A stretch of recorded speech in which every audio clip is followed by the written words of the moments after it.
Hello everyone, कैसे हो आप लोग।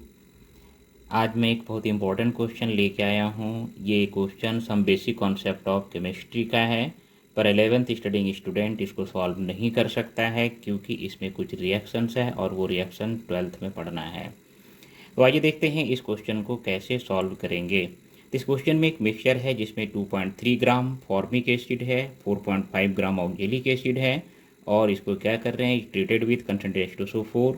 The evolved gaseous mixture is passed through KOH। अब आपको फाइंड क्या करना है, weight in gram of the remaining product will B.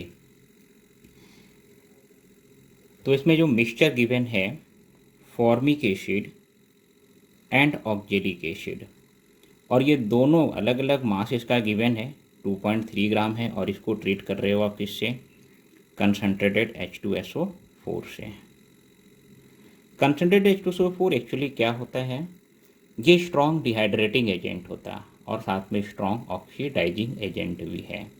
पर यहाँ पे किसी को ऑक्सीडाइज नहीं कर सकता लेकिन डिहाइड्रेट जरूर कर सकता है।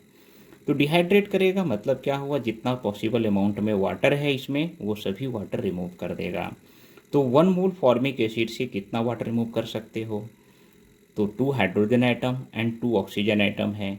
पर 2 हाइड्रोजन एटम मिलकर के एक वाटर मॉलिक्यूल अगर बनाता है तो एक ऑक्सीजन उसमें चला गया तो बचा क्या, सिर्फ एक कार्बन और एक ऑक्सीजन। तो बचेगा क्या, CO गैस बन जाएगा, सिर्फ CO गैस। कितना मिलेगा, तो अगर 1 मॉलिक्यूल्स है तो 1 मॉलिक्यूल ऑफ CO, 1 मोल है तो 1 मोल ऑफ CO। लेकिन यहाँ पे फॉर्मिक एसिड का मोल कितना गिवन है ये देख लेते हैं। 2.3 ग्राम गिवन है तो 2.3 ग्राम और डिवाइड बाय इसका मोलर मास फॉर्मिक एसिड का होता 46, तो डिवाइड अगर कर देता हूँ तो ये आ गया 1/20। 0.05 मोल है या 1/20 ही रहने देता हूँ, तो 1/20 मोल रिएक्ट हुआ तो बनेगा CO कितना, 1/20 मोल। नेक्स्ट हम देखते हैं दूसरा क्या था मिक्सचर में, ऑक्जेलिक एसिड। तो ऑक्जेलिक एसिड का फॉर्मूला क्या हुआ, COOH। इसका जब कंसनट्रेशन के साथ ट्रीट करेंगे तो इसमें से जो ही जितना वाटर होगा पॉसिबल वो रिमूव कर लेगा। तो वाटर इसमें कितना रिमूव हो सकता है, तो 1 मॉलिक्यूल ऑफ ऑक्जेलिक एसिड में मैक्सिमम 2 ही हाइड्रोजन है, तो 2 हाइड्रोजन से 1 मॉलिक्यूल बन सकता वाटर। तो 1 मॉलिक्यूल वाटर के लिए इसका मान लो OH चला गया, इसका हाइड्रोजन, तो ये H2O रिमूव हो गया, बचा क्या, इधर CO2 बन गया, ये CO2 बच गया और इधर CO। तो क्या मिलेगा, mixture of CO and CO2 इसका प्रोडक्ट होगा। कितना मिलेगा ये, तो अगर ये 1 मॉलिक्यूल्स है तो 1 molecule of CO and 1 molecule of CO2, 1 मोल होगा तो 1 mole of CO and 1 mole of CO2, तो N मोल होगा तो ये दोनों भी N मोल है, तो इसका मोल कितना है ये फाइंड कर लेते हैं। 4.5 ग्राम गिवन है इसका, तो 4.5 divided by molar mass 90, divide कर दिया तो ये कितना आ गया, 1/20। तो 1/20 तो ये भी क्या मिला होगा, 1/20, और CO2 भी कितना होगा, 1/20। तो अब दोनों को कंबाइन कर देते हैं तो एक मिक्सचर में ओवरऑल क्या मिला, mixture of CO and CO2।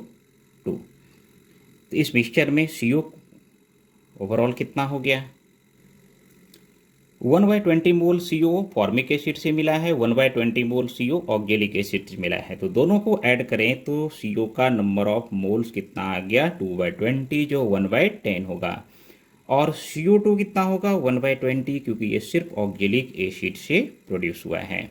अब ये जो मिक्सचर है CO एंड CO2, इसको किसके साथ ट्रीट कर रहे हैं, कंसनट्रेटेड नहीं, ऐसा कुछ नहीं लिखा है, बस KOH है। तो ये KOH क्या करेगा, तो KOH एक्चुअली में क्या करता है, ये एब्जॉर्ब करता है किसको, CO2। कैसे पता चला कि CO2 को एब्जॉर्ब करेगा, तो KOH अल्कली है, CO2 एसिडिक ऑक्साइड है, तो बेस एसिडिक ऑक्साइड से कंबाइन करके क्या बना लेगा, सॉल्ट। लेकिन CO कैसा होता है, ये न्यूट्रल ऑक्साइड, और अगर न्यूट्रल ऑक्साइड है तो ये किसी से रिएक्ट नहीं करेगा। तो यहाँ पे KOH CO2 जितना भी था इस मिक्सचर में, गैसियस मिक्सचर में, सभी को एब्जॉर्ब कर लिया, और जो गैस बचा वो कौन होगा, सिर्फ CO होगा। तो रिमेनिंग प्रोडक्ट में CO है और वो भी कितना, 1/10 मोल। और 1/10 मोल होगा तो इसका वेट कितना होगा, तो इसमें मल्टीप्लाई करेंगे इसकी मोलर मास 28 से, तो आ गया कितना 2.8 ग्राम इसका करेक्ट आंसर होगा। तो आपके पास ये ऑप्शन है, तो इसमें से करेक्ट लगा दिया 2.8 ग्राम। Okay, thank you.